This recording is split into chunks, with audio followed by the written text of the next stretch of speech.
ఈవేళ ఉద్యోగస్తుల అగమ్య మరి ఆర్థిక సమస్యలు ఎన్నో ఉన్నాయి. మరి ప్రభుత్వం ఉద్యోగులు కూడా ఏ విధంగా చూడకుండా కొంచెం ఇబ్బంది పెడుతూ ఉంది. పాఠశాలలో ఉద్యోగులు మరి విద్యార్థులకి పాఠాలు జ్ఞాపక ఆందోళనలో చాలా ఇబ్బంది పడుతూ ఉంది. అదే కాకుండా అది వాళ్ళు చూసినట్లయితే 11 PRC 30 నెలలు కావస్తుంది. అయినప్పటికీ కూడా 12 PRC నియమించలేదు. మరి 12 PRC తక్షణమే కంపెనీ నుంచి 30% ఇవ్వాలని ప్రభుత్వాన్ని డిమాండ్ చేస్తున్నాము. 11 PRC సంబంధించి మరి బకాయిలు చాలా ఉన్నాయి. PRC ఏరియా బకాయిలు కానీ ఏ బకాయిలు కానీ ఏ మంజూరు బకాయిలు కానీ ఏపీఎల్ కానీ ఇవన్నీ కూడా వాయిదా పడుతూ ఉన్నాయి.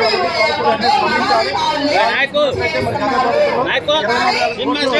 బకాయిలు ఉండగా మొత్తం 34,000 కోట్లు బకాయిలు చేస్తున్నాయి. సొమ్మంతా ఎప్పుడు వస్తుందనేసి మరి ప్రభుత్వాన్ని డిమాండ్ చేస్తున్నాము. ఇంకా చూసుకున్నట్లయితే సిపిఎస్ రద్దు చేసి ఓపీఎస్ విధానం అమలు చేయడానికి పోరాడుతున్నాము. గత ప్రభుత్వం చూసినట్లయితే ఇచ్చిన సిపిఎస్ రద్దు చేస్తున్న ఓపీఎస్ విధానం చెప్తుంది. కానీ ఈ ప్రభుత్వం అయితే ఫ్రెండ్లీ గవర్నమెంట్ ప్రభుత్వాన్ని మేము అందరం కూడా మరి అందరూ చేయగలిగినప్పటికీ కూడా మా ఆశలు 2 సంవత్సరాలు కావాలి.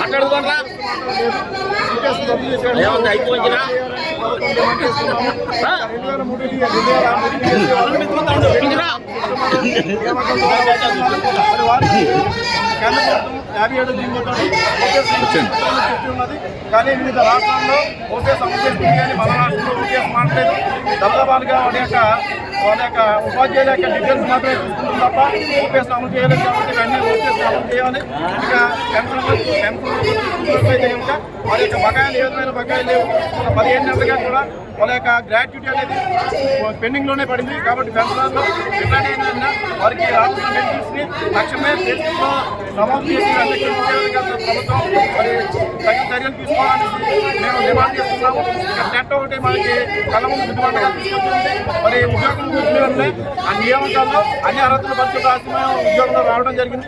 మరి ఈరోజు కొత్తగా మళ్ళీ టెట్ పెట్టి మరి ఉద్యోగాలుగా టెట్ రాసి మీరు ముందుకెళ్లాలనేసి చేస్తుంది.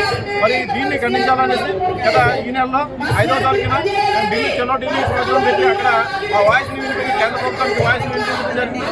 అలాగే ఇంకా టెట్తో పాటు ఇంకా ఎంటీఎస్ ఉద్యోగులకు ఉన్నారు. మరి ఎంటీఎస్ ఉద్యోగులు చూసినట్లయితే వారు 2008 ESPలో మరి ప్రభుత్వ యొక్క కొన్ని నిర్ణయాలు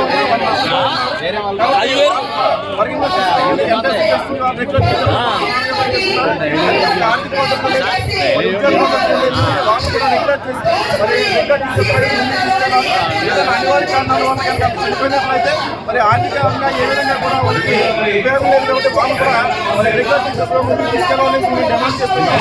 బోధన కార్యక్రమం చూసినట్లయితే ప్రభుత్వం పిల్లలకి పాఠాలు చెప్పని బస్సు లేకుండా అక్కడికి ల్యాబ్లతో ఉద్యోగం ఇబ్బంది పెడుతుంది. మరి ఈ విధమైన ధోరణి ముందుకు తీసుకెళ్ళినట్లయితే మరి ఉద్యోగస్తులు చాలా ఇబ్బంది పడుతుంది.